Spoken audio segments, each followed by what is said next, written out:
Welcome to me TV news. నేను మీ మౌనిక. విద్యార్థులకు ఆధునిక సాంకేతికతో కూడిన నాణ్యమైన విద్యను అందించాలనే లక్ష్యంతో కల్వకుర్తి పట్టణంలోని శ్రీ సరస్వతి శిశు మందిర్ పాఠశాలలో డిజిటల్ క్లాస్ రూమ్లను ఘనంగా ప్రారంభించారు. గ్రామీణ ప్రాంతాల విద్యార్థులు కూడా కార్పొరేట్ విద్యా సంస్థల విద్యార్థులతో సమానంగా పోటీ పడేలా విద్యా అవకాశాలు కల్పించాలనే ఉద్దేశంతో ఈ డిజిటల్ క్లాస్ రూమ్లను ఏర్పాటు చేసినట్లు పాఠశాల నిర్వాహకులు తెలిపారు.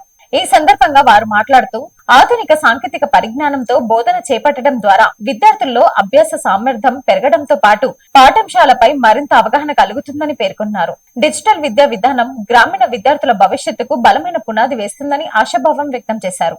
శిశు మందిర్ పాఠశాల అవసరాలను గుర్తించి డిజిటల్ క్లాస్ రూమ్ల ఏర్పాట్లకు సహకరించిన దాతలు, విద్యాభిమానులు మరియు సేవాభావంతో ముందుకు వచ్చిన ప్రతి ఒక్కరికి పాఠశాల యాజమాన్యం హృదయపూర్వక కృతజ్ఞతలు తెలియజేశారు.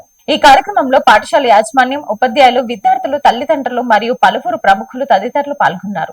ఈరోజు కల్వకుర్తి శిశు మందిర్ లో స్వశోధన్ ట్రస్ట్ వారి సహకారంతో 20 క్లాస్ రూమ్లని డిజిటలైజేషన్ చేయడం జరిగింది.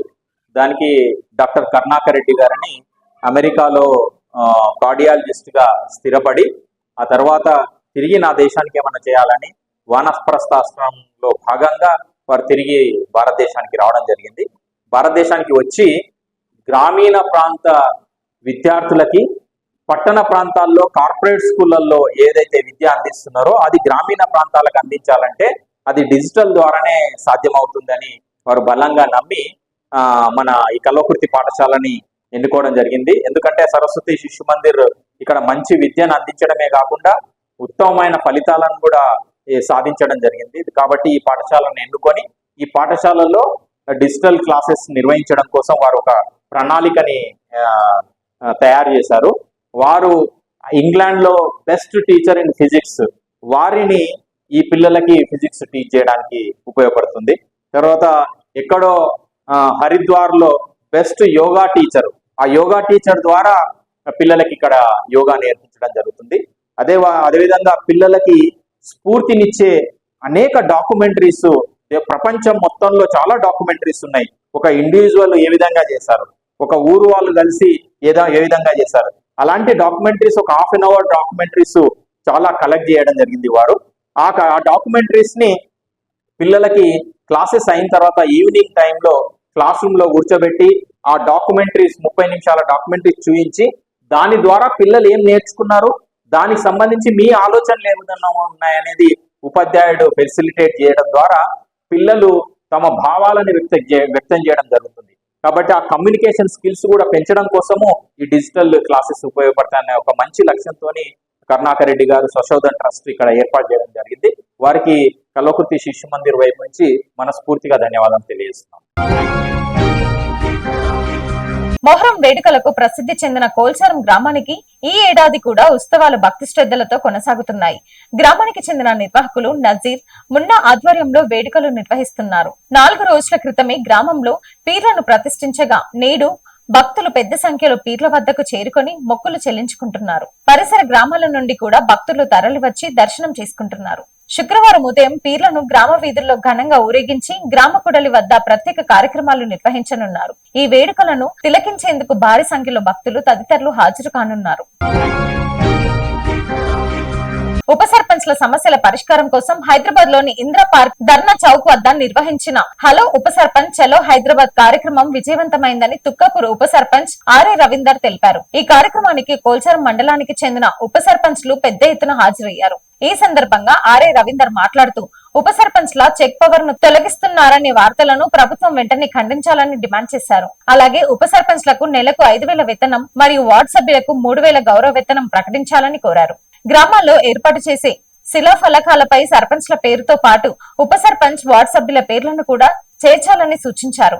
స్టాండింగ్ కమిటీలలో ఉప సర్పంచ్లకు వైస్ చైర్మన్ హోదా కల్పించాలని, గ్రామ అభివృద్ధి నిర్మాణ పనుల్లో సర్పంచ్, కార్యదర్శితో పాటు ఉప సర్పంచ్ కు కూడా సంతకం చేసే అధికారం ఇవ్వాలని డిమాండ్ చేశారు. ఈ కార్యక్రమంలో తుక్కాపూర్ ఉప సర్పంచ్ ఆర్ఏ రవీందర్ తో పాటు శ్రీనివాస్ గౌడ్, సురేష్, నాగరాజు, నర్సింలు, గోపి, చెల్లం నర్సింలు, శేఖర్, సుధాకర్, శివ తదితరులు పాల్గొన్నారు. తుంగభద్ర నదిపై కర్ణాటక ప్రభుత్వం చేపడుతున్న ప్రాజెక్టులకు ముఖ్యమంత్రి రేవంత్ రెడ్డి మద్దతు ఇవ్వడం తెలంగాణ నీటి హక్కులకు ప్రమాదకరమని కల్వకుంట్ల కవిత అన్నారు. ఆర్డీఎస్ పరిధిలో కర్ణాటక నిర్మిస్తున్న రిజర్వియర్లు, బ్యారేజ్ల వల్ల తెలంగాణ తన నీటి వాటాను కోల్పోయే ప్రమాదం ఉందన్నారు.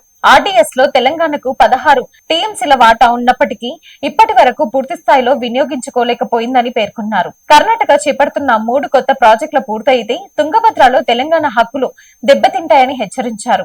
ఈ ప్రాజెక్టుల ప్రారంభోత్సవానికి వెళ్లకుండా అఖిల పక్షాన్ని తీసుకొని సెంట్రల్ వాటర్ కమిషన్ వద్ద పోరాటం చేయాలని ముఖ్యమంత్రికి సూచించారు. ఉమ్మడి మహబూబ్ నగర్, రంగారెడ్డి, నల్లగొండ, ఖమ్మం జిల్లాల ప్రయోజనాలను కాపాడాలని కల్వకుంట్ల కవిత ప్రభుత్వాన్ని కోరారు.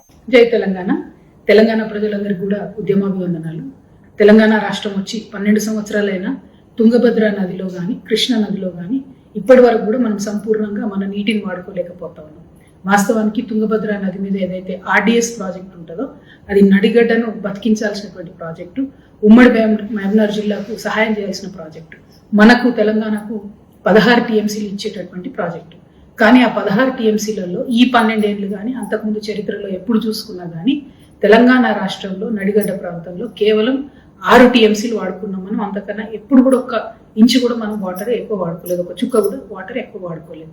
మరి ఇటువంటి క్లిష్ట సమయంలో ఆర్డీఎస్ చుట్టుపక్కల ఉన్నటువంటి ప్రాజెక్టులను సంపూర్ణంగా బలోపేతం చేసి వాటిని విస్తరించి రిజర్వాయర్లు కట్టుకొని ఆ సంపూర్ణంగా 16 టీఎంసీ మనం వాడుకోవాలి. అన్ఫార్చునేట్లీ ఆనాడు కేసీఆర్ గారి ప్రభుత్వం కానీ ఇప్పుడు రేవంత్ రెడ్డి గారి ప్రభుత్వం కానీ అటువంటి ప్రయత్నం చేయలేదు. దాంతో నడిగడ్డ ప్రజలకు ఇప్పటికి కూడా అన్యాయం జరుగుతుంది. మనకు 16 టీఎంసీలు ఆర్డీఎస్లు వస్తాయి, సుంకేష్లకు 16 టీఎంసీలు ఏపీలో వస్తాయి. ఆంధ్రప్రదేశ్ ఏమో ఆ 16 టీఎంసీలను 32 టీఎంసీలు చేసుకున్నది. బీభత్సంగా వాళ్ళు నీళ్లు వాడుకుంటా ఉన్నారు, మనం మాత్రం వాడుకోలేకపోతున్నాం. మరి మనం ఈ ఇన్ఫ్రాస్ట్రక్చర్ కట్టుకునే లోపల మన ఎగువ రాష్ట్రమైనటువంటి కర్ణాటక అక్కడ తుంగభద్ర మీద ఒక 3 ప్రాజెక్టులు కడుతున్నారు. ఆర్డీఎస్ నెత్తి మీద కేవలం 100 మీటర్ల దూరంలో కురిడి, కల్పగల్ అనేటటువంటి ఊర్ల దగ్గర 2 టీఎంసీలతో ఒక రిజర్వాయర్ కడుతున్నారు. దానిపైన 15 కిలోమీటర్ల ముందు తుంగభద్ర మీద రోడ్ కమ్ బ్యారేజ్ ఒకటి అక్కడ 2.5 టీఎంసీతోని అక్కడ కడుతున్నది. పైగా ఆర్డీఎస్ అయిపోయిన తర్వాత తుంగభద్ర నది మీద ఇంకా ఇంకొక ఊర్లో చిక్కమంచాల అనే ఊర్లో రాయచూరు జిల్లాలో మరొక 5 టీఎంసీలకు అక్కడ ఒక ప్రాజెక్టు కడుతుంది. అంటే ఈ 3 ప్రాజెక్టులు కలిపితే కర్ణాటక 10 టీఎంసీలు తుంగభద్రలో వాడుకోవడానికి ప్రణాళికలు చేస్తుంది. వాస్తవానికి కర్ణాటకకు ఉన్న హక్కు ఎంత? Only 1.2 TMC. మరి 1.2 టీఎంసీ మాత్రమే హక్కున్న కర్ణాటక 10 టీఎంసీలు కడుతుంటే ఆ ప్రోగ్రామ్ కి మన రాష్ట్ర ముఖ్యమంత్రి రేవంత్ రెడ్డి గారు అక్కడ పోయి ఇటుపక్క చంద్రబాబు నాయుడు గారిని కూర్చోబెట్టుకొని ఇంకో పక్క డీకే శివకుమార్ గారిని కూర్చోబెట్టుకొని ఈయననే ప్రారంభోత్సవం చేసి మంగళారతి ఇచ్చి ఆ ప్రాజెక్టు కట్టినట్టయితే తుంగభద్ర నదిలో మనకు వాటా అనేది దక్కదు, పర్మనెంట్ గా మనం కోల్పోవడం జరుగుతుంది. కాబట్టి నేను ముఖ్యమంత్రి గారిని డిమాండ్ చేస్తున్నా, మీరు ఈ రోజు కార్యక్రమానికి దయచేసి అటెండ్ కాకండి, ప్రొటెస్ట్ గా లెటర్ రాయండి. మన రాష్ట్ర ప్రజల హక్కులు కాలరాస్తుంది కర్ణాటక అనే ప్రొటెస్ట్ తోని మీరు లెటర్ రాయండి.